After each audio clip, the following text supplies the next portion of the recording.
birthday ni mother-in-law at bigla na lang hindi kumikibo si Daddy Tano. Hi mga Marikoy! Aalis kami today. Birthday kahapon ni mother-in-law pero ngayon namin isa-celebrate.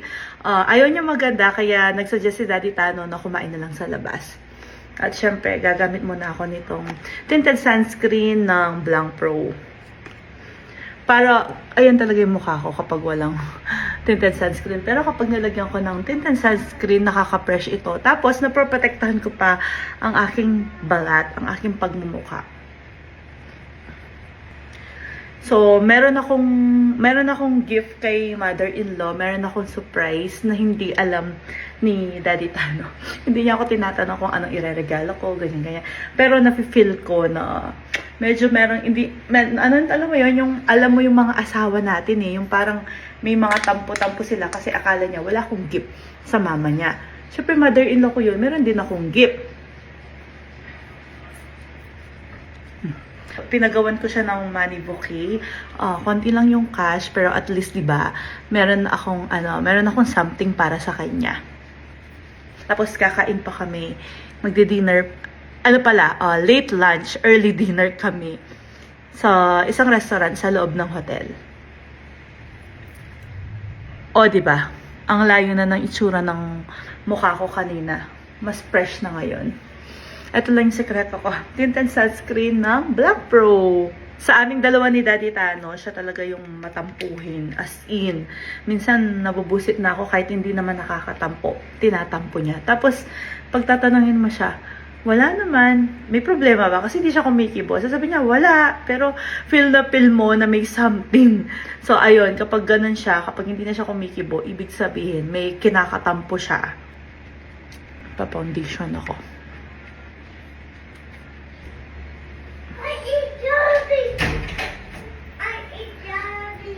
Tignan nyo mga Marikoy, kahit ganda-gandahan ako dito, hindi niya ako pinapansin.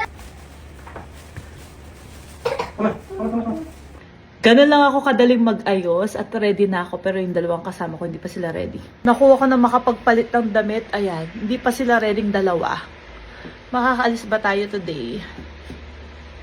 My mortal enemy, hindi pa tapos. Di mo makausap. So ayun mga Marikoy, umalis kami na hindi kami nagkikibuhan. Taba! Look up, mama! Smile! Cute, cute! No. Thank you. Daddy, diretso mo sa SNS. May kukunin ako. Binilan mo yata ng bulaklak si mami yun? Hindi. Trabaho yun. No fur. No ba? Yes. Dating namin dito mga Marikoy, ako na lang yung bumaba at saktong ginagawa na yung money bouquet na pinapagawa ko. Dito nga pala madalas sa SNS, Flowers and Events ako nagpapagawa ng mga bulaklak at nag-order. At hindi ito trabaho kasi gabi pa lang tinawagan ko na sila, nahirapan pa nga silang maghanap ng tig 500 pesos. Pero kahit papano mga Marikoy, nagawa nila ng paraan. At sa moment na to, alam na ni Daddy Tano na bibigyan kong bulaklak yung mama niya pero hindi niya alam na money bouquet.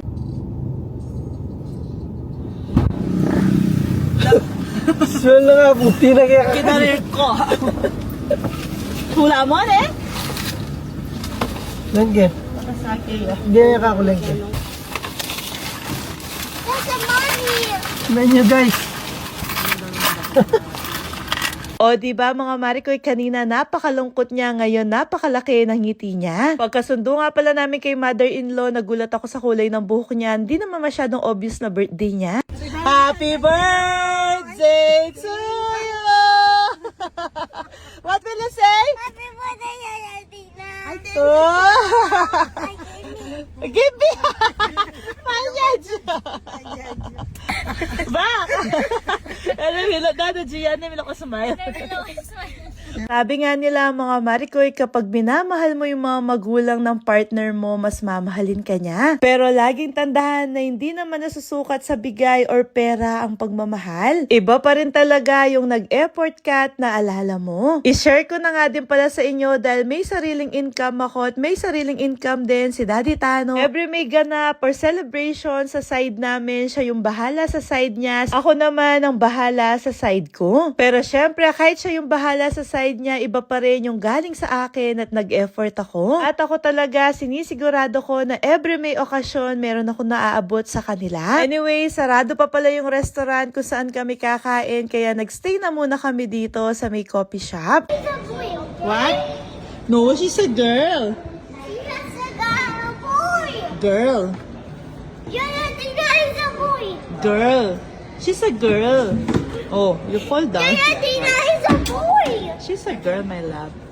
Dahil maiksi yung buhok ng lola niya at kulay red mga Marikoy, kaya sinasabi niya na boy daw si lola niya. At habang nagpapalipas kami ng oras dito, si Jace lakad ng lakad at sayaw siya ng sayaw. Akala niya mga Marikoy nasa castle siya, sabi ko sa kanya nasa hotel lang kami. Bukod nga pala kay mother-in-law at father-in-law, kasama din namin yung dalawang pinsan ni Jace. Yung dalawang pamangkin na yan mga Marikoy, sila yung kasakasama ng mga in-laws ko. Sobrang saya at excited ni mother-in-law dahil first time niya daw magbe-birthday nakakain dito. Usually kasi mga Marikoy, every birthday niya, naghahanda lang sila at sa bahay lang nila. Kaya napag-usapan namin ni Daddy Tano na dalhin sila dito dahil matanda na rin sila para ma-experience nila. At tignan nyo naman si Jace dito mga Marikoy, nakakatuwa siya. Nilalaro kasi ni Daddy Tano yung tungkod kaya kinuha niya at binigay niya sa lola niya. Lagi ko nga din palang tinuturuan si Jace na magbigay respeto sa mga nakakatanda lalo na sa lola at lolo niya. At ayan na mga Marikoy, pagkatapos ng mahabang paghihintay, nakapasok na din kami dito sa buffet restaurant. Located nga pala ito sa loob ng Royce Hotel sa May Clark mga Marikoy. 3,000 per head yung bayad dito at kapag may birthday, libre siya pero dapat merong kasama na 4. 7 kami, pati si Jace mga Marikoy, kaya na libre si mother-in-law. Tapos dahil senior na si father-in-law, kaya meron siyang discount. Si Jace naman, kalahati yung bayad. El bueno mano kami at napakaaga namin kaya wala pa masyadong tao. Alas kami lang yung nandito. Kaya sabi namin kay mother-in-law, lahat ng nakikita niya, ihanda niya ngayong birthday niya. At obvious mga Marikoy, yung dalawang pamangkin, pinagandahan nila ito. Halos lahat ng dinadaanan nila na pagkain, kumukuha sila. Sabi pa nga nila sa amin, lahat daw itatry nila. Napapasana all na lang ako sa kanilang dalawa mga Marikoy, sana ganito din kaganda yung katawan ko kahit kumain ako ng marami. Anyway, nagpasuyo nga din pala ako ng cake at sabi ko, kantahan nila si mother-in-law.